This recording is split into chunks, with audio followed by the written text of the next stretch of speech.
So ito nga po mga kababayan, panoorin natin itong isang naging viral video noong kasagsagan po ng rally dyan po sa may liwasang Bonifacio, na kung saan ay kinuyog nga po ng Duterte supporter itong isang madre na si Mother Mary Flor ng Missionary of Divine Healers, na kung saan ay hindi po nagustuhan ng mga Duterte supporter ang kanyang naging talumpati.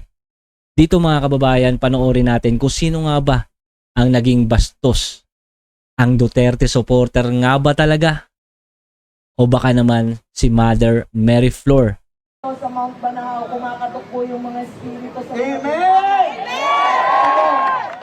Kailangan na po natin magkaisa. Maging liwanag po tayong lahat. Pag tayo pong lahat ay liwanag na nanggagaling sa kaibuturan ng ating puso, matutunaw po ang dilim.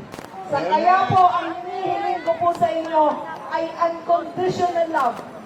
So dito mga kababayan, kung mapapansin natin, no, talagang seryoso po na nakikinig kay Mother Mary Flor ang mga Duterte supporter. Dahil alam nyo na kahit papano ay may gabay po kayo mula sa Panginoon sa pamamagitan ni Mother Mary Flor. Tuloy natin mga kababayan. Mahalin po natin si BBM. Biktima po talaga siya ng kadiliman. Biktima siya ng...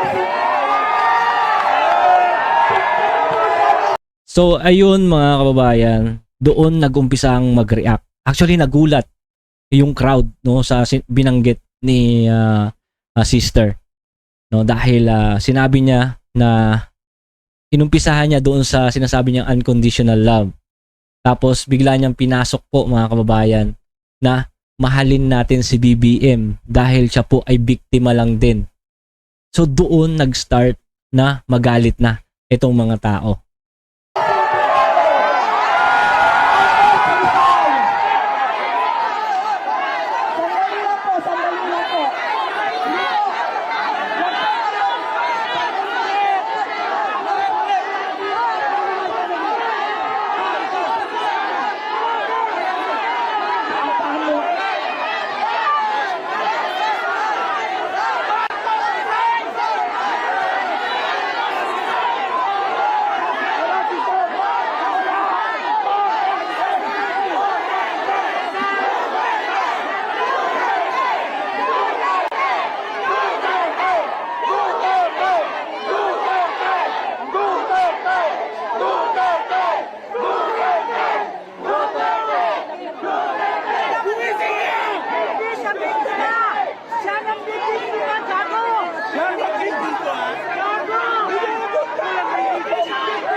So dito mga kababayan, no, inuumpisahan na nailayo si sister sa crowd.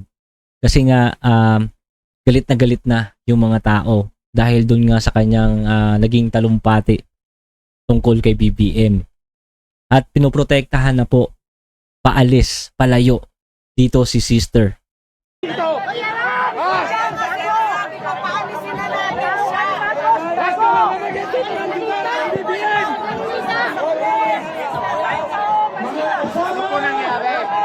Pero ayaw pa umalis si sister dito kasi parang pakiramdam niya ay na-misinterpret siya ng crowd, ng mga tao, no?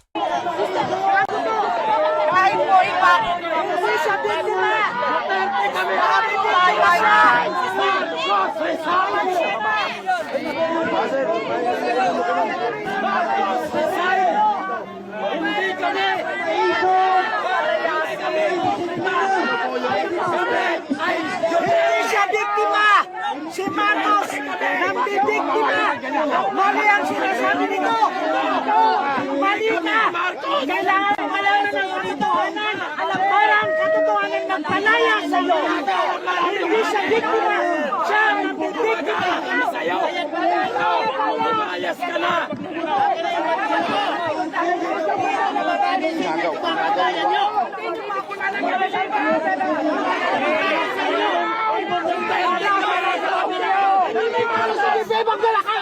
Dito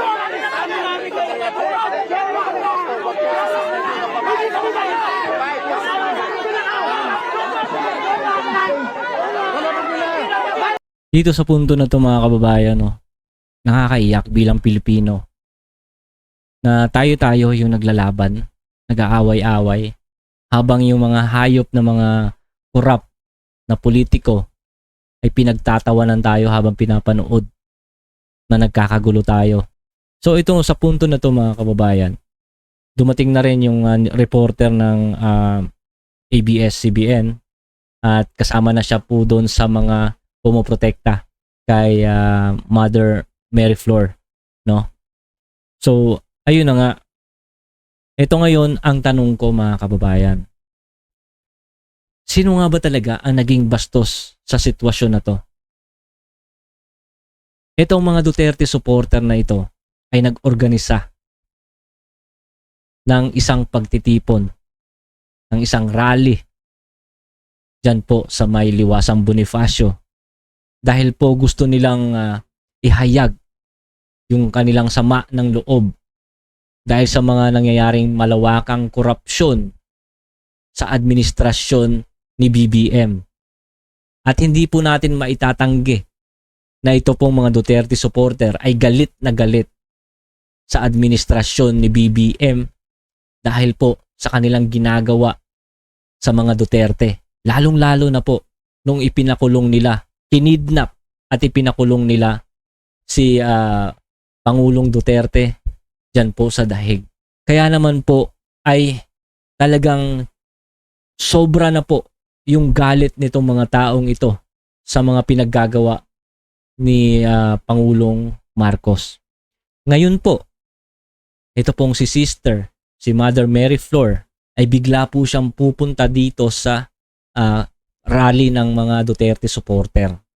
At sa kanya pong naging talumpati ay tila po hindi nagustuhan ng mga Duterte supporter ang kanyang mga pinagsasabi na kung saan dito po ay kanyang inaabsuelto si BBM. Sinasabi niya na mahalin natin si BBM dahil siya po ay biktima lang din ng korupsyon.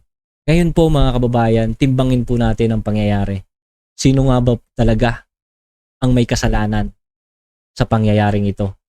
Sa galit po ng mga taong ito, nakalimutan na po nila na tingnan kung ikaw ay isang madre dahil nakita ka po nila bilang isa sa mga supporter ng mga Marcos.